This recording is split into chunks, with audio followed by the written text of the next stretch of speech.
아버지가 많이 아픈 집안에 아들 5이 새해 인사하러 갔어요. 갔는데 첫째는 들어가면서 아버지가 매일 아프시니까 아버지 건강은 어떠세요? 하고 염려가 돼서 첫 마디가 아버지 건강은 어떠세요? 하고 걱정스러운 목소리로 물어보는데 막내가 들어오면서 해피 뉴 이어! 이래.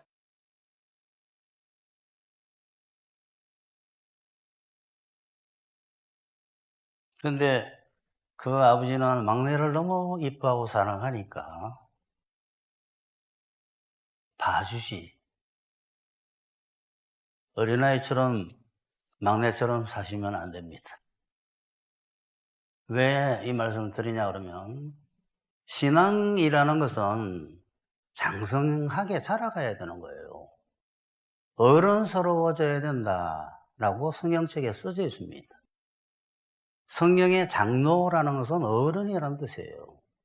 그러면 세상 사람보다도 어른스러운 데가 있어야 됩니다. 이 장문의 문자보다도 새해는 건강하셔야 되는데라는 한마디가 배분나요. 이건 어른이 돼보면 아는 거야. 어른이 돼보면. 하나님의 빚은 하나님께서 알아서 하시겠지. 야간에 하나님께서는 여러분에게 복 주시기를 얼마나 원하시는지 성령 하나님께서 시편 1편을 복 있는 자는 이렇게 시작해.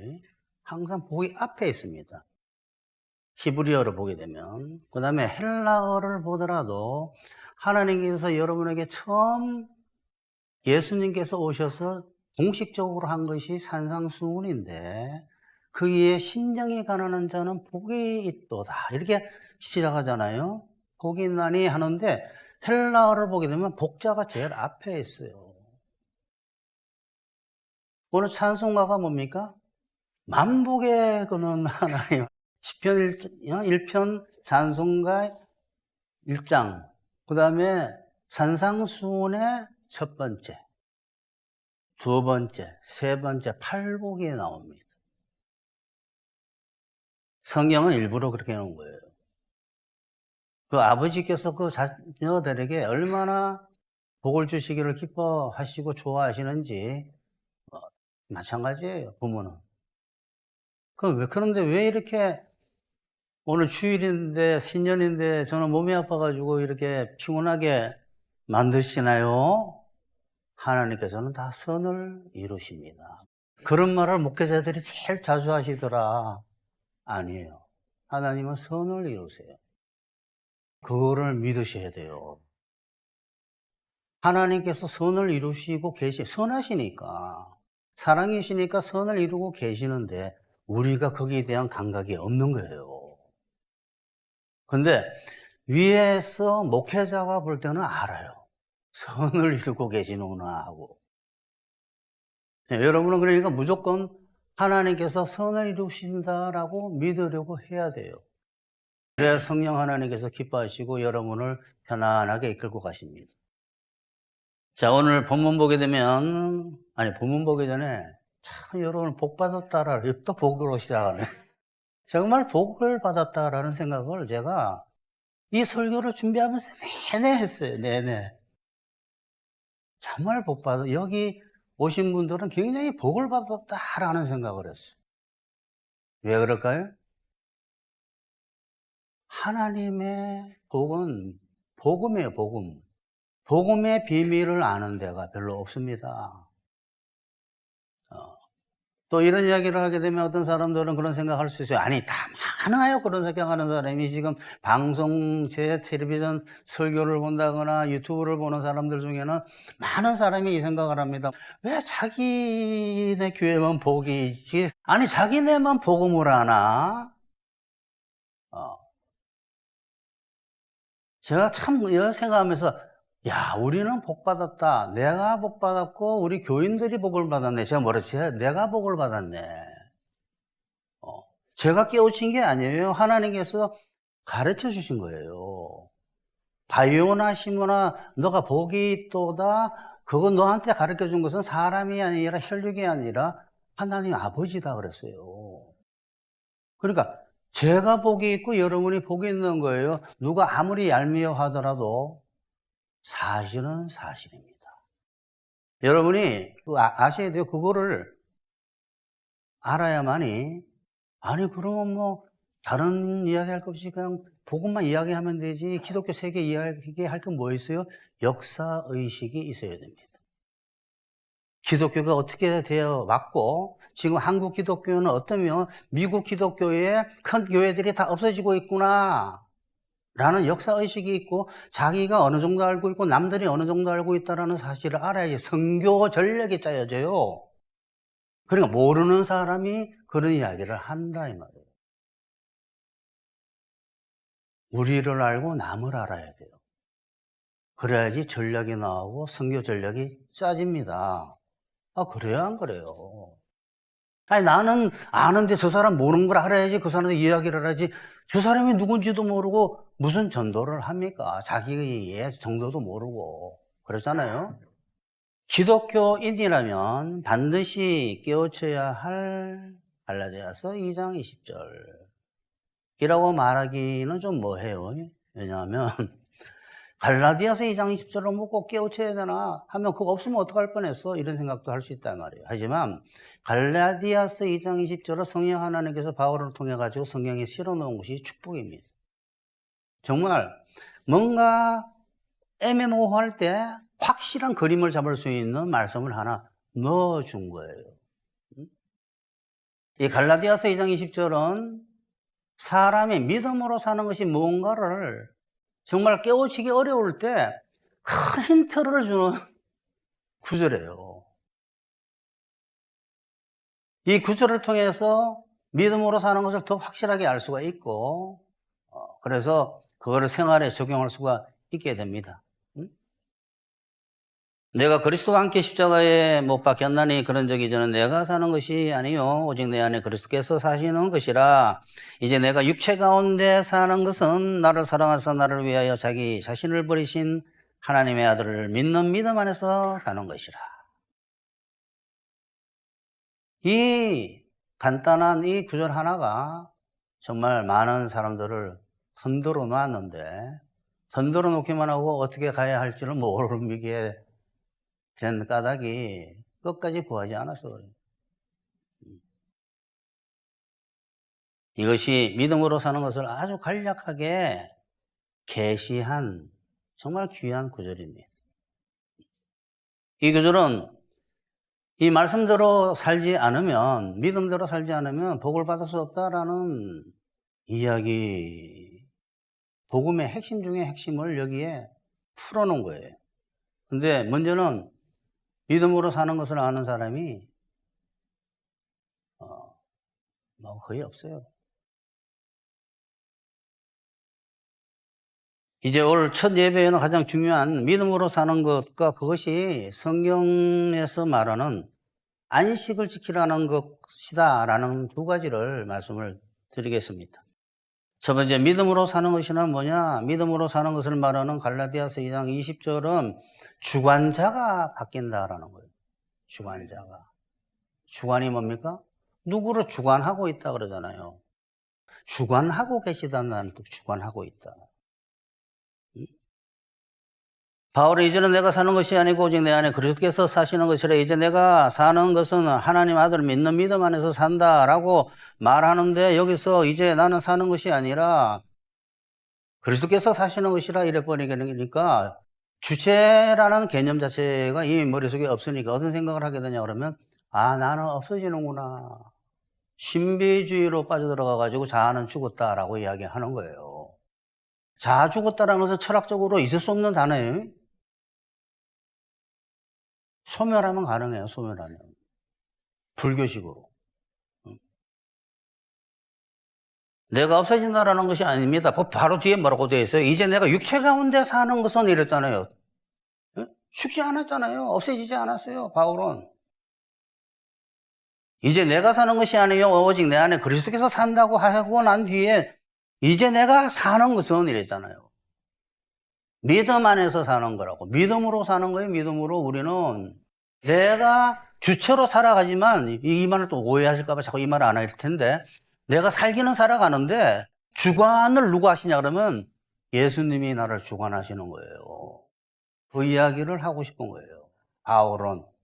바울이 막 이야기 막 하는 것이 다 틀리지 않고 뜻이 있는 까닭은 그 사람이 그것을 살고 그것을 머릿속에 신학화하고 있기 때문에요.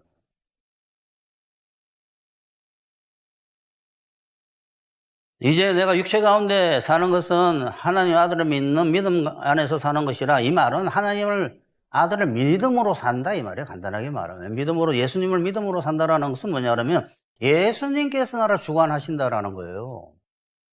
이제 쭉 설명해 갈 거예요. 이렇게 해서 끝나버리기 때문에 오늘 이거 제목 이렇게 하면 안 되는 거잖아요. 자세히 풀어드릴 거예요. 또 이제는 내가 사는 것이 아니고 내 안에 그리스도께서 사는 것이라는 이 말이, 나는 믿기만 하면 된다라는 이 말이 예수님이 내 인생 대신 살아 주시니까 나는 아무것도 안 해도 된다라는 뜻이라고 생각하는 사람들도 많습니다. 이게 하나교회에서 그런 사람들이 있었어요. 그런 뜻이 아니라 자기 삶의 동력과 주관자가 바뀌었다는 뜻이에요. 지금까지는 좀 어려울 수 있는데 계속 이제 설명에 들어가는 거예요. 예를 들게 되면 내가 반드시 하나님의 뜻대로 살고 죄를 이겨야 한다. 내가 뭐라고요? 반드시 하나님의 뜻대로 살고 죄를 이겨야 한다라는 이 구조, 이 사고 구조, 사고 방식은 여전히 자기가 주관자라는 구조예요. 이해가 되세요? 하나님이 안 하자. 그럼 뒤에 것부터 합시다. 내가 하나님의 뜻대로 살고 죄를 이기기를 원하오니 예수님 그렇게 해주실 것을 믿습니다가 믿음으로 사는 거예요. 죄를 이기도록 동력을 공급해, 힘을 주고 아니면 주님께서 인도하시고 여하간에 주님이 저한테, 나한테 역사하셔서 일을 일으키신다라는 것을 믿는 것이 예수님이 내가 예수님의 역사로 산다라는 것이 믿음으로 사는 거예요. 자기 혼자 사는 게 아니에요. 이게 굉장히 중요한 거예요, 여러분. 이게 주관자가 바뀌었다라는 것을 두 사람의 연합으로 본다면, 옛날에 제다이가 나오는 이런 스타워즈, 거기 보면 악한 스승과 제자가 이쪽이, 난 뭐 그거 자세히 보지도 않았는데, 흑기사, 백기사라고 칩시다. 거기 보게 되면 이 스승과 제자가 일체화되어 있잖아. 어떻게 그런 걸 생각을 했지? 제자가 있는 곳에 스승이 있고 스승이 있는 곳에 제자가 있어요? 이거야 이거. 근데 거기에 주관은 누가 하고 있냐 그러면 예수님이 하고 계시는 거예요.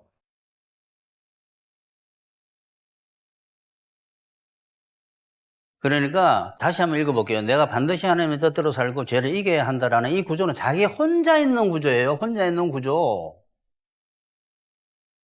내가 나의 삶을 주관해가는 존재예요, 이거는.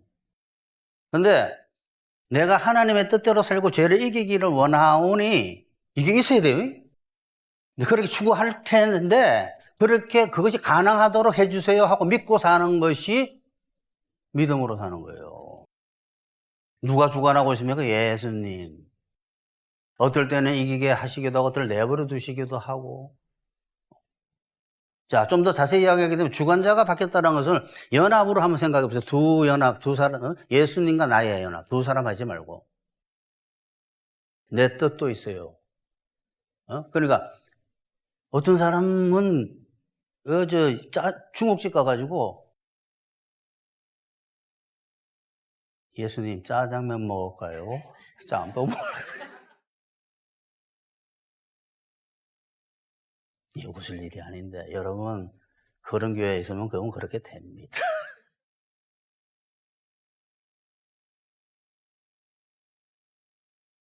그게 믿음으로 사는 줄 아는 사람이 있어요. 이미 뭐라 그래요? 자기가 주체가 없는 거예요. 하루 종일 자기 마음대로 살면서 갑자기 중국지더라서 그거를 왜?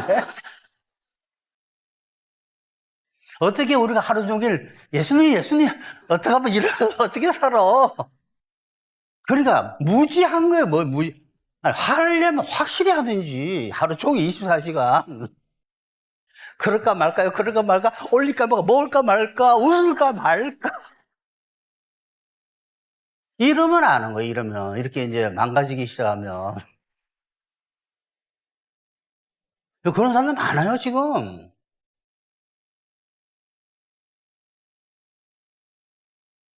믿음으로 사는 게 뭔지를 모르는 거. 믿음으로 사는 건 자유로운 거예요. 아주 자유로운 거. 하나님의 뜻대로 살려고 목숨을 결단 못해요. 자기 목숨 못 바쳐요. 목숨까지 바치고 싶다는 헌신된 사람은, 정말 한 뜻대로 하고 싶은 사람은 믿음으로 살면 마음대로 살아도 될 정도예요. 이걸 이해하셔야 되는데, 이건 나중에 이해해도 돼요. 잘못 들으면 율법 폐기로 들리기 때문에. 왜? 그 사람이 율법 폐기죄이니까, 듣는 사람이. 좀 더 자세히 말씀을 드리게 되면, 내 뜻도 있는 거예요, 내 뜻도. 하나님께 말씀 드릴 필요도 없고, 들을 필요도 있고, 어떨 때는. 그래, 하나님께서 그 말씀을 그 뜻을 듣고, 그 뜻대로 하게 내버려 두는 경우도 굉장히 많아요. 연합돼서 교통하고 있단 말이에요. 갈라디아서 2장 27만 아니다, 이 말이에요. 자세하게 풀어드리면, 예수님과 이승 목사가 연합이 되어 있는데, 여러분도 마찬가지예요. 연합이 되어 있는데, 예수님, 이렇게 하는 게 좋지 않겠어요? 하는 경우가 있단 말이에요. 그러면 하나님께서 응답을 하시든지, 아니면 역사를 하세요. 그걸 나는 알고 있는 거예요. 믿고 있고, 맡기고 있고. 연합돼서 살고 있는, 연합돼서 교통하면서. 옛날 모성과 구남 이야기 했잖아요. 여러분도 모르는 사이에 교통하고 있어요.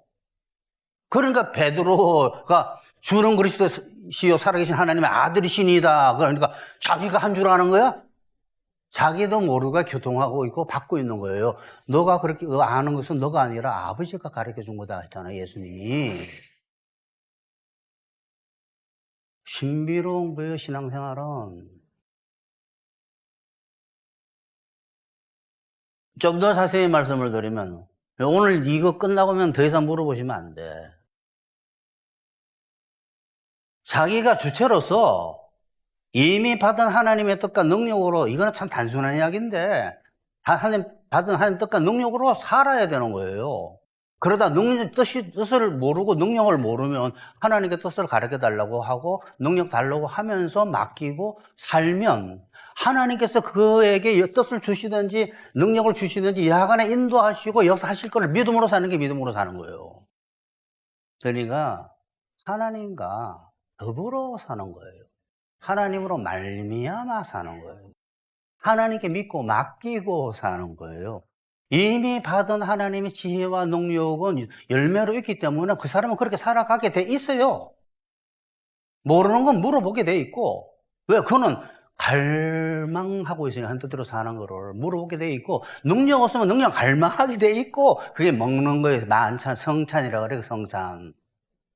여러분, 성찬에 대해서 아는 사람이 없어요, 여러분. 성찬에 대해서 다 종교개혁자들이 온전하지 않아요. 그러니까 신앙의 핵심은 내가 얼마나 열심히 봉사했느냐가 아니에요, 마르다처럼. 그러면 혼나요, 잘못하다가. 내가 얼마나 마리아처럼 내 삶의 주관자이신 예수님을 믿고 샀느냐예요. 연합되어 있잖아요. 벌써 마르다는 떨어지잖아요, 공간적으로. 뭔가 그 집안을 보여준 거예요. 위에서 지붕을 이렇게 위에서 들어온 노래를 보게 되면 그 두 사람의 신앙이 두 기독교인의 신앙이에요. 하나는 율법적인 신앙이고 하나는 복음적인 신앙이에요. 하나는 예수님의 만찬을 준비하고 있었고 하나는 예수님의 음식을 먹고 있었어요. 성만찬하고 만찬을 하고 있었어요. 두 개를 보여준 거예요. 여러분은 마리아처럼 살아야 돼요. 뭐 마르다는 뭐 봉사고 마리아는 경청, 그거 수준, 초등학생 수준도 안 되는 거예요, 사실. 근데 그게 온 세계가 그렇게 돼 있어요, 지금. 하나님은 그 이야기에서 율법적인 사고방식을 가진 기독교인과 복음적인 사고방식, 믿음으로 사는 자와 믿음으로 살지 않는 자를 보여준 거예요. 그래서 마르다는 생고생하고 항상 스트레스 받고 있고 짜증이 나 있고 항상 일이 많고 바빠요. 여러분 중에서 이상하게 쓸데없는 일이 많네. 마르다입니다. 제가 계시를 해드릴게요. 예언을 해드리고. 나는 쓸데없이 일이 많네. 쓸데없이. 마르다예요. 참 어려운 일. 그 일하지 말라는 말이에요? 그렇지 않아요. 확 줄어들어 버립니다. 그 쓸데없는 일을 하고 있는 거예요. 그래서 인생 마지막에 가게 되면 내가 이렇게 많은 일을 했는데 하나님께서 인정해 주시겠지. 마르다야, 마르다야. 너 동생이 좋은 편을 택했단다. 너는 좋은 편을 택하지 않은 채 평생 살았네. 굉장히 무서운 거예요. 여러분, 이제 믿음으로 산다라는 것이. 두 번째, 성경은 전부 그리스도가 주관자가 되시도록 해야 복받는다라는 이야기를 하고 있어요. 자, 이 말은 뭐냐 그러면, 자, 지금 누가 주관하여서 여러분 살고 계십니까? 라는 거 질문에 분명한 대답을 못하고 막 이렇게 주춤주춤 하는 사람들은 분명히 하나님의 은혜가 아니면 문제 속에 있는 사람입니다. 정신, 육체, 처지, 인간관계예요. 제가 이 이야기를 왜 할까요? 믿음으로 사는 자가 복을 받아요. 그 외에는 다 율법적으로 사는, 율법적으로 사는 사람은 복을 못 받아요. 지금 누가 주관하고 살고 계십니까? 라고 하는 질문에 뭔가 멈칫하게 되면 그 사람은 분명히 믿음으로 사는 걸 모르는 사람이죠, 100%. 반드시 문제 있습니다. 신앙생활에. 그리고 잘못된 신앙생활을 분명히 하고 있어요. 내가 봉사해야지 이 일이 풀릴 것 같아. 교회 내가 주의를 빠졌어 이런가 보다. 그럴 수 있어요. 그래서 또 설명을 또 드려야 되는 이야기예요. 반드시 정신, 육체, 처지, 인간관계에 불행할 겁니다. 왜냐하면 믿음으로 살지 않는 것은 복의 소식인 복음대로 살지 않고 있기 때문에. 그래서 자꾸 이 교회에서는 믿음으로 사세요고 자꾸 물어보는 거야. 뭐가 그렇게 중요해요? 그게 제일 중요하단다. 성결 구절 중에 하나님께서 주관하시도록 해야 복 받는다는 구절이 많은데 그 중에 하나 봅시다. 무릇 여호와를 의지하며 여호와를 의뢰하는 그 사람은 복을 받을 것이라. 그는 물가에 심어진 나무가 그 뿌리를 강변에 뻗지. 어디하고 똑같아요? 시편 1편하고 똑같잖아요. 꼭 복받는 사람에 대한 비유는 물을 잘 빨아들여서 먹고 있는 나무로 이야기하고 있는데 이게 뭐예요? 복음은 먹는 거다 그랬잖아요. 말씀을. 먹는 걸 모르면 믿음을 살아봤자다 이 말이야. 먹는 거는 또 말씀을 드릴 거예요.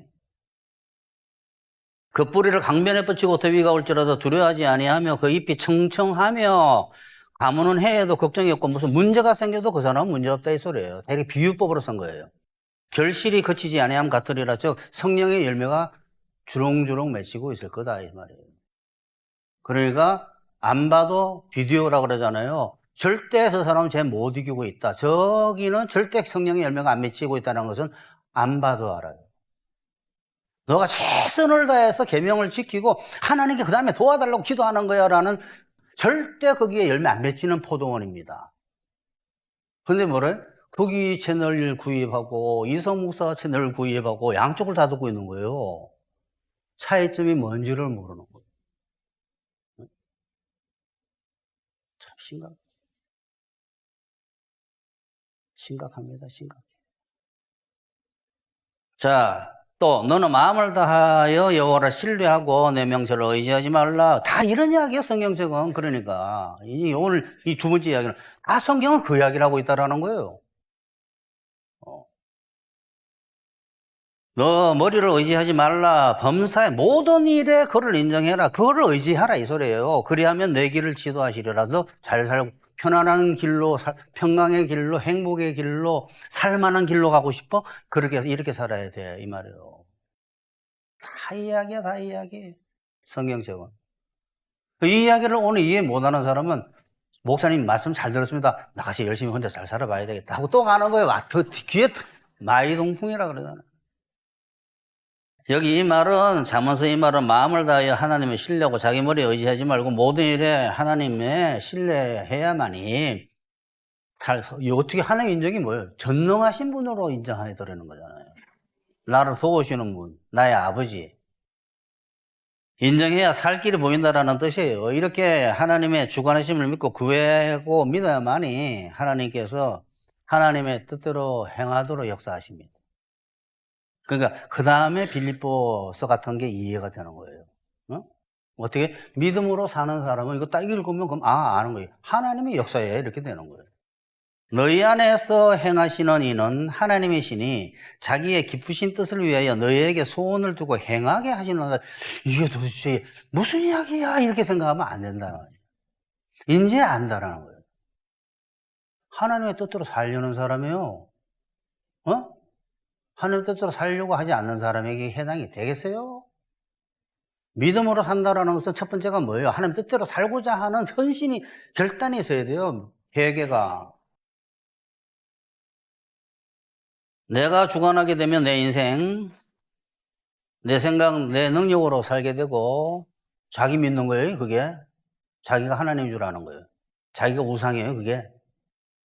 내가 나를 주관하게 되면 내 생각, 내 능력으로 살게 되고, 그렇게 되면 내 의가 되고, 내 실패가 되고, 내 정죄가 되고, 내 불행이 되지만, 그리스도께서 주관하실 것을 믿음으로 살면 내 의나 내 실패나 내 정죄가 없게 되고 행복이 옵니다.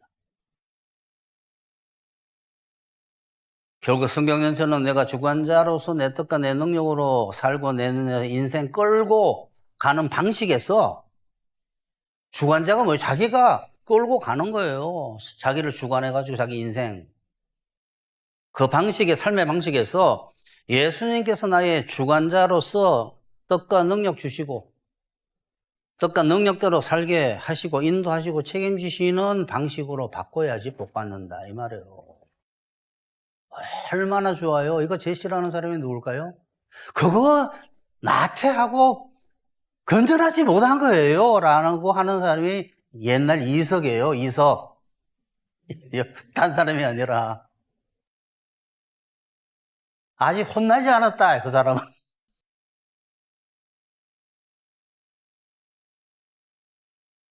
그러니까 제가 두 시대가 있었으니 얼마나 좋아. 이 시대하고 또 알고 저 시대도 알고.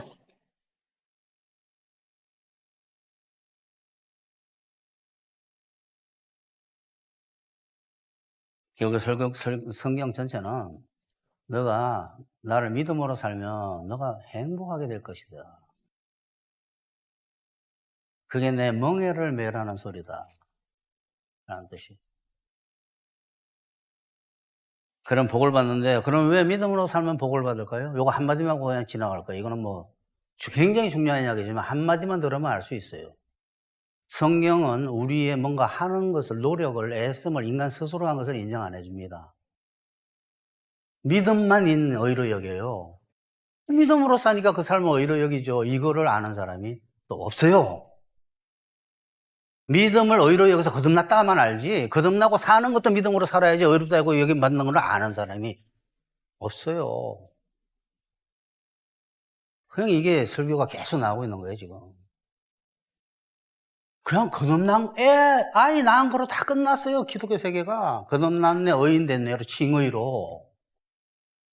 그러면 애가 어떻게 살지라는 것이 이제 로마서 1장 17절인데, 가장 중요한 복음에 대한 이야기인데, 복음에는 하나님의 의가 계시되어 있는데, 그 의는 하나님의 어렵다 함을 받는 것은 처음부터 끝까지 믿음이야라는 것이 그렇게 해석을 못해요. 1장 17절에요.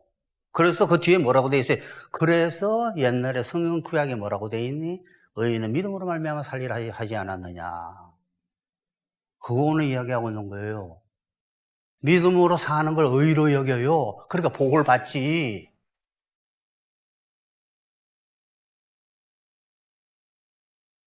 믿음으로 살지 않으면 많은 문제가 오고 믿음으로 살지 않는 것을 지속하게 되면 구원에서 끊어지기 때문에 이 포도나무 법칙에서 계속 말씀을 드렸잖아요. 그리스도로부터 끊어져 버려요. 이게 이제 종교개혁자들하고 다 이해가 다른 거예요. 구원을 이룰 수 있기 때문에 하나님은 큰 매를 대십니다. 정말 율법 폐기주의로 사는, 뭐 내 마음대로 사는 거지.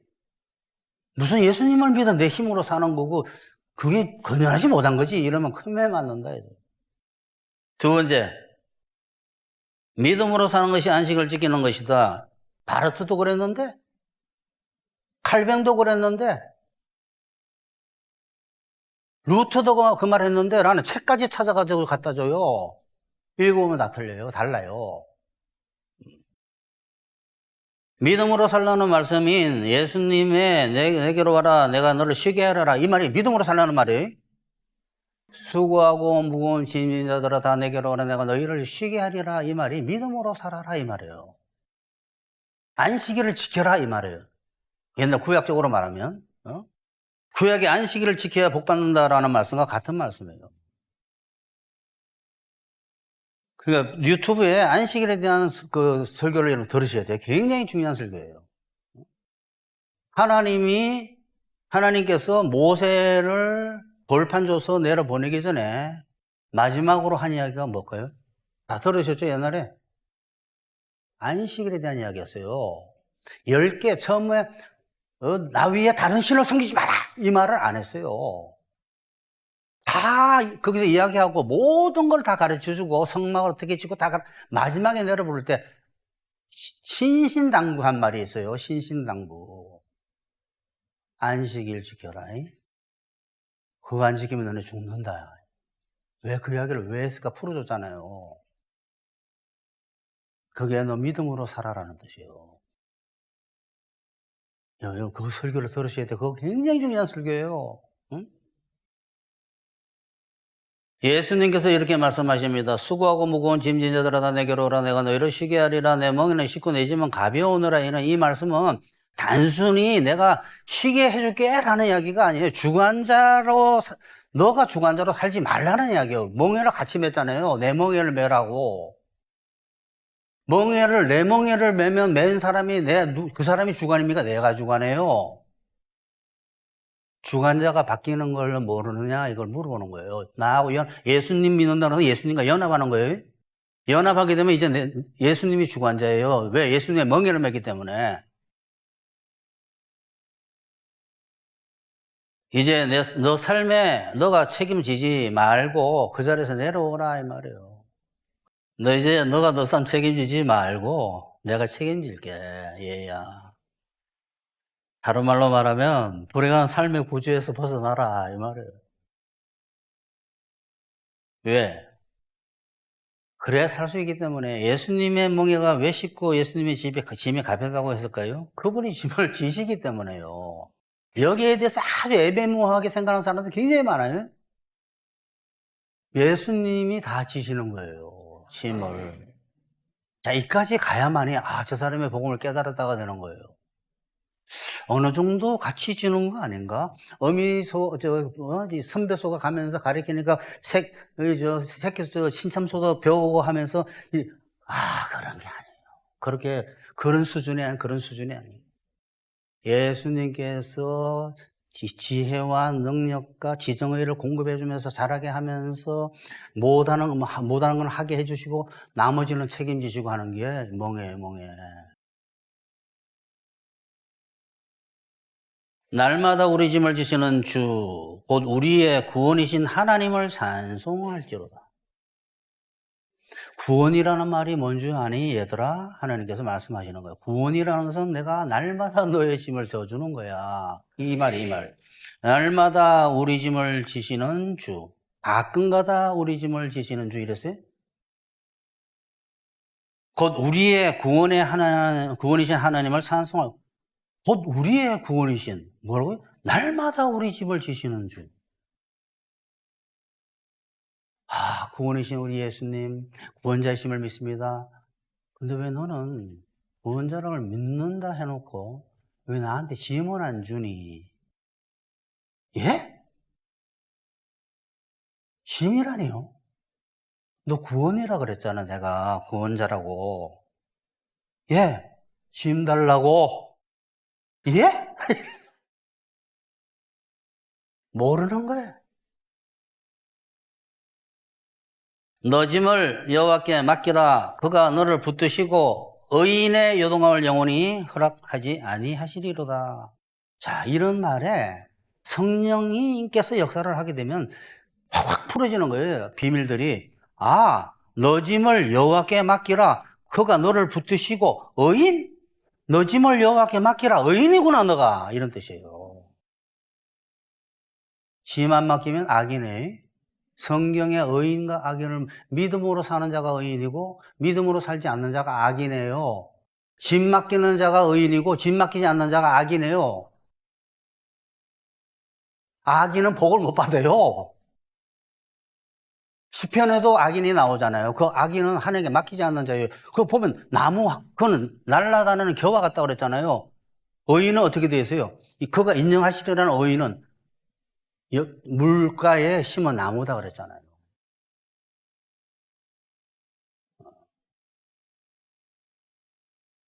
이 말씀처럼 자기가 짐지르는 자가 악인이 되고 복을 못 받았고 하나님께 짐 맡기는 자가 의인으로 여김을 받아서 복을 받습니다. 그러니까 내가 너희를 쉬게 하리라라는 이 말씀을 짐인 하나님의 계명이나 해야 할 일을 하나님의 계명이나 해야 할 일이 짐이에요, 짐. 그거를 너 힘으로 하지 말고 내 힘으로 하라는 뜻이에요. 즉 짐은 안 없어진다 이 말이에요. 계명과 해야 할 일은 쉽고 가볍게 해주겠다 그랬잖아요. 내가 다 치워줄게 이렇게 돼 수고하고 무거운 짐진 자들아 다 와라. 그 짐 다 내버리자 이랬어요.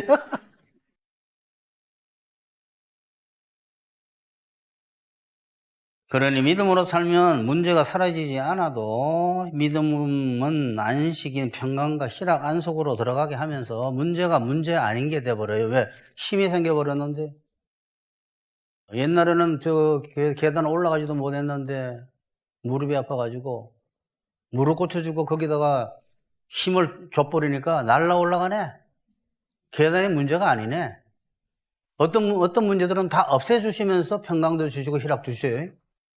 두 가지 다 하신다 이 말이에요. 두 가지 다. 또 안식일을 지키지 않으면 하나님의 백성에서 끊어진다라는 이 출애굽기 31장. 이게 참 비밀이 있는 장이에요.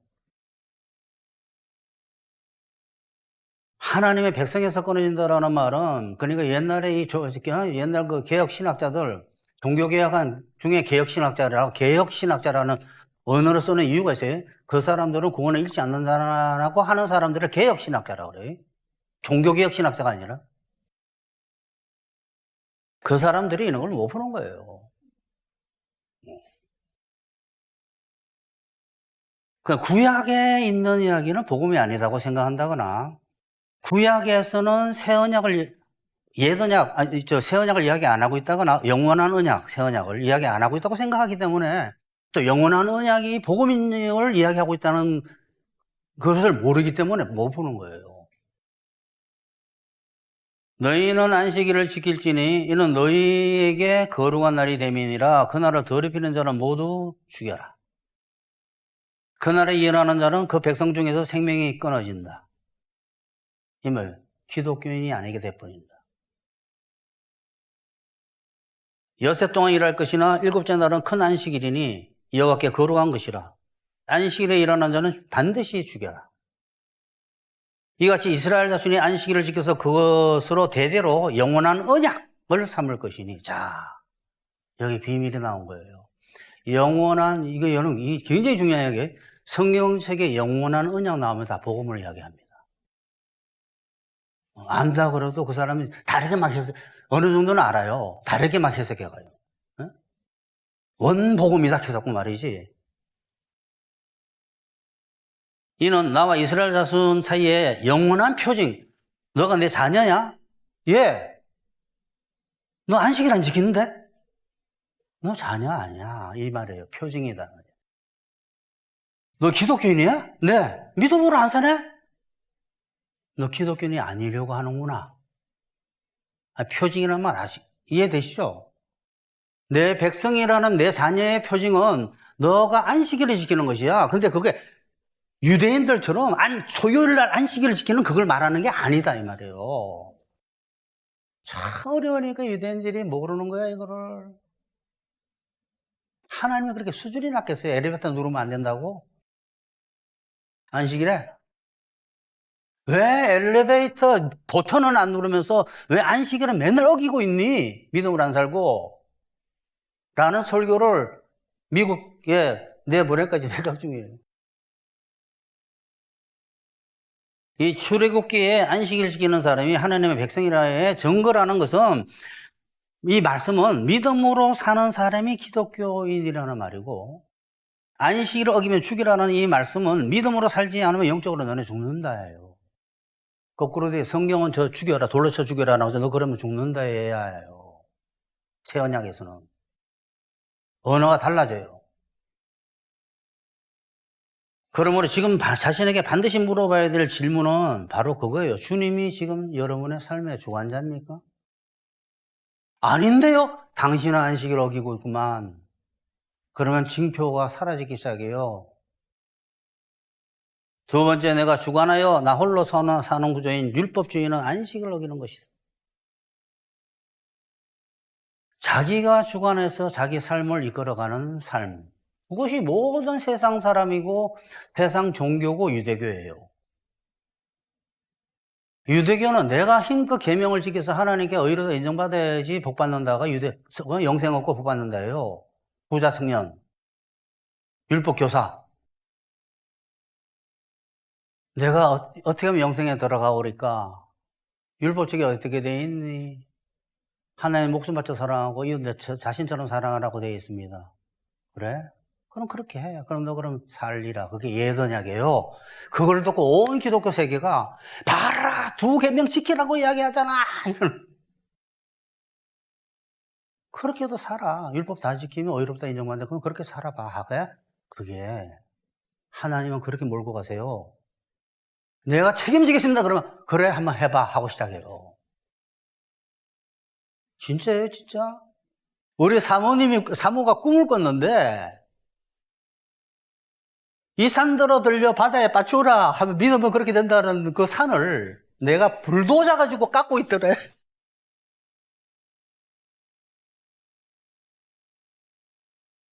대단한 사람이에요 저 여러분. 함부로 저한테 율법주의 이야기하지 마세요.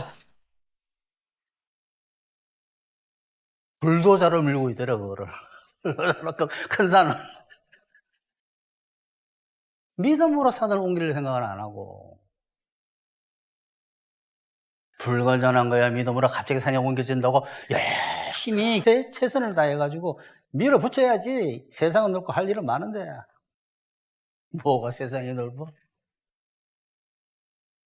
조금만 더 있어 보세요. 세상 넓지 않아요. 속도의 차이가 있어가지고 넓게 보이지 시간하고. 그러니까 율법적에서 구원받으려는 것만 율법주의가 아니라 율법주의를 본질적으로 말하게 되면 내가 해야 한다는 것이 율법주의. 내가 주관해, 내가 해내야 된다. 하고야 말 거야. 나는 해내고 말 거야. 그건 어떤 사람이에요? 생활력이 강한 사람. 내가 판단하고 내가 결정하고 내가 결과 책임지겠다. 내가 나를 주관하겠다는 거예요, 그게. 그게 가장 건전한 거 아니에요? 이렇게 생각하고. 옛날 내가 그랬다니까. 곧 내가 무거운 짐을 지겠다라는 거예요. 내가 하나님의 계명을 다 지키고 내가 모든 마땅히 해야 할 일을 내가 다 하겠다가 율법주의자예요. 그걸 제일 건전한 줄 알아요, 세상은. 그러니까 기독교를 미워하고 싫어하죠. 그러다가 다 망가지고 난 뒤에야 들리기 시작하는 거예요. 이게 왜 갑자기 들리지? 내가 이상하게 됐나 하고.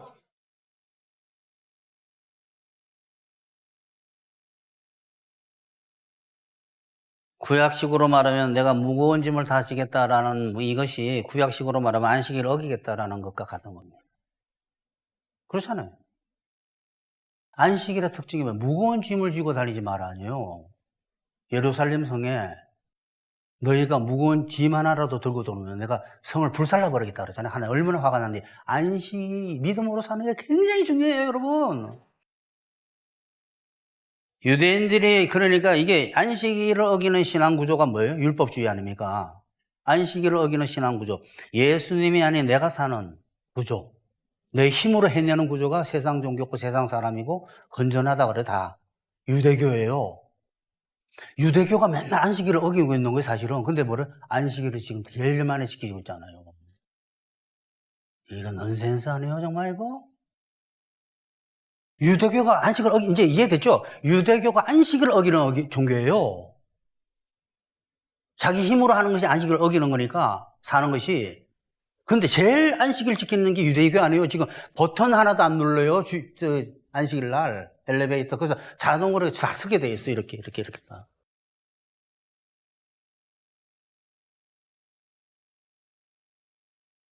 야, 이거 웃기지 않아요, 정말?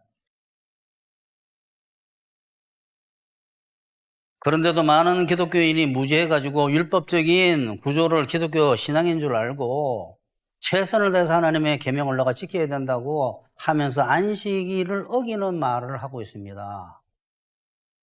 거기에 사람이 제일 많아요. 왜? 우리는 태어날 때부터 율법적으로 태어났기 때문에 그게 건전한 줄 아니까. 한 번도 복음에 대해서 들어본 적이 없으니까 정확하게. 나태하게 들리고 아무것도 안 하는 것 같고 어떻게 저럴 수가 있어. 그러면 세상 사람이 돼야지. 세상 사람 기독교 그렇게 봐요.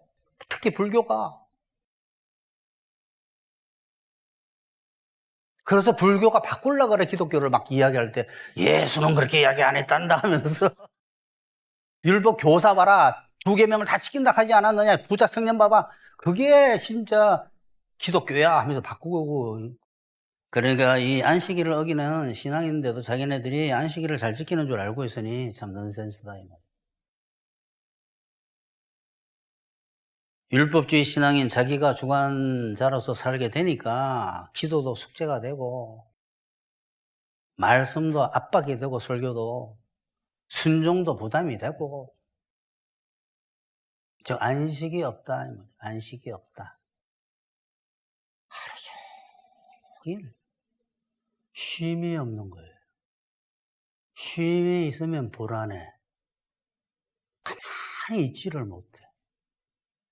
왜? 쉬면 죽는 줄 아니까. 말하더라 그래.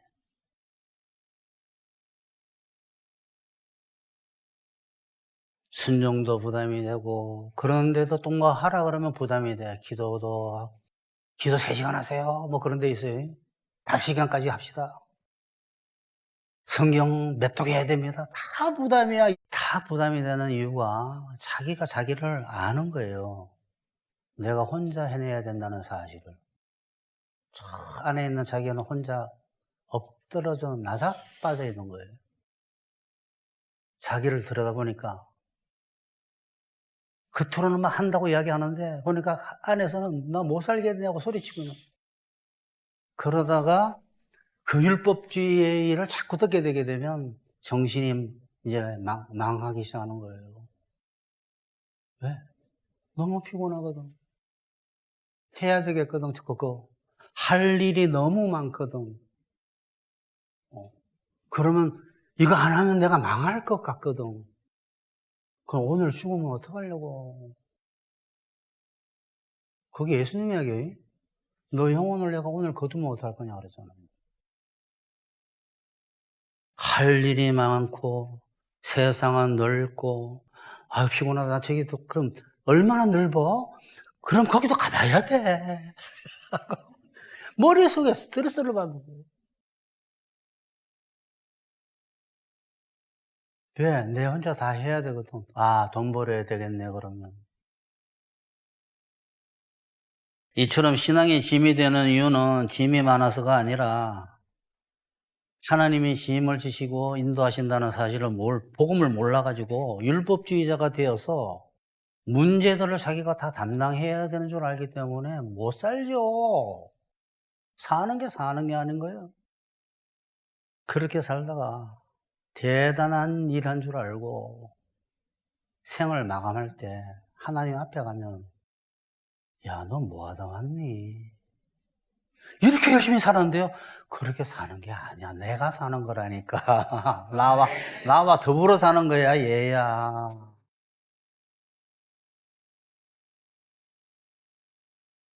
그러니까 율법주의 지도자 밑에 있으면 정신적인 문제가 옵니다. 불안하고 초조하고 분노하게 되고 자기도 모르게 우울하게 되고 화병이 오고 노이로제 걸리고 그래서 육체 무너지고 정신 무너지니까 육체 무너지고 처지 무너지고 인간관계 무너지고 그러니 짐은 크기에서만 오는 게 아니에요. 결론 냅시다. 믿음으로 산다라는 것은 아무것도 하지 않는 삶이 아니라 내가 이미 받은 지혜와 능력은 그대로 살게 돼 있어요. 살고 지혜 없고 능력 없는 것은 하나님의 뜻과 능력을 추구하면서 주님께서 그렇게 자라게 하시고 살게 하시면서 믿음으로 사는 게 믿음으로 사는 거예요. 회개와 믿음으로 사는 것이 율법주의와 율법 폐기주의를 버리는 것이 예수님으로 말미암아 사는 것이 이게 제일 정확한 말이에요. 더불어 사는 것이 연합해서 사는 것이 그리스도의 멍에를 같이 메고 그리스도를 따라가는 것이 믿음으로 사는 겁니다. 그러면 이런 삶을 살게 되면 여러분 반드시 정신, 육체, 처지 복이 와요. 문제 있는 것 같은 데도 살고 문제 있는 것 같은 데도 살고 이래요. 근데 이제 설교가 끝났습니다.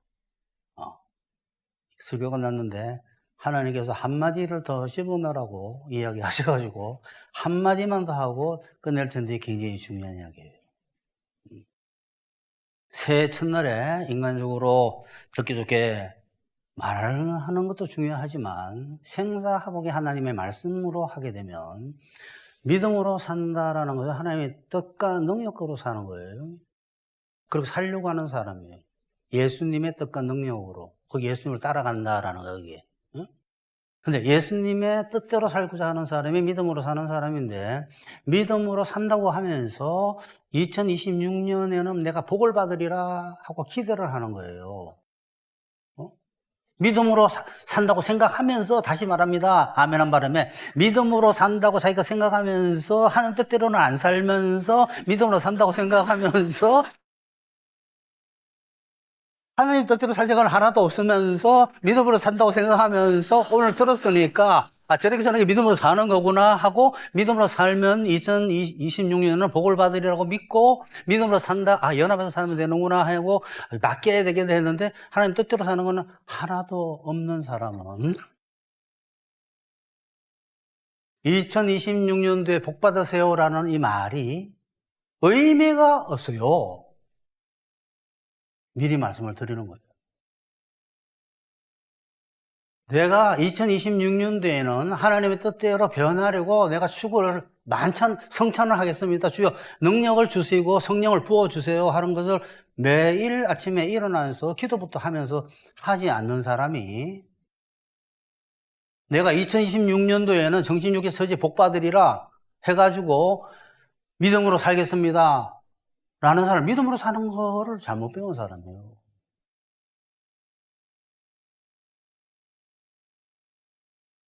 변화라는 결단이 없이 순종할 생각이 없이 복받겠다라는 것은 무속적인 겁니다. 사무엘상 한번 읽어봅시다. 그러니까 사울은 말을 안 들어. 근데 제가 지금 하는 이 말을 안 들었어요. 그 사무엘이 뭐라 그런 줄 압니까? 사사? 너 그거 주술이야. 무속적인 거야. 너는 하나님 뜻대로 살 생각 없이 복만 받는다고? 그걸 무속이라 그런단다 말했어요. 사무엘이 이르되 여호와께서 번제와 다른 제사를 그의 목소리 성장하는 것을 좋아하신 같이 좋아하시겠나이까 순종이 제사보다 낫고 듣는 것이 수양의 기름보다 나으니 이를 거역하는 것은 점치는 죄와 같고 왕과 것은 사신 우상에게 절하는 죄, 즉 무속적이다 이 말이에요. 왕이 여호와의 말씀을 버렸으므로 하나님 뜻대로 살려고 안 하기 때문에 하나님께서도 당신을 버렸습니다 해가지고 이 가족이 전쟁터에서 다 죽습니다. 여러분은 새해에는 더욱 변하겠다고 결심하시고 이 시간에 결심하셔야 돼요. 예수님께서 그걸 가능케 하신다는 것을 믿으셔서 이걸 의롭다 얘기해요. 하나님 뜻대로 변화하고 싶습니다. 주님 그렇게 해줄 줄 믿습니다를 의로 여겨요. 그러게 되면 새해에는 더욱 정신, 육체, 처지, 인간관계에 복을 받으실 겁니다. 그렇게 받으시기를 축원합니다.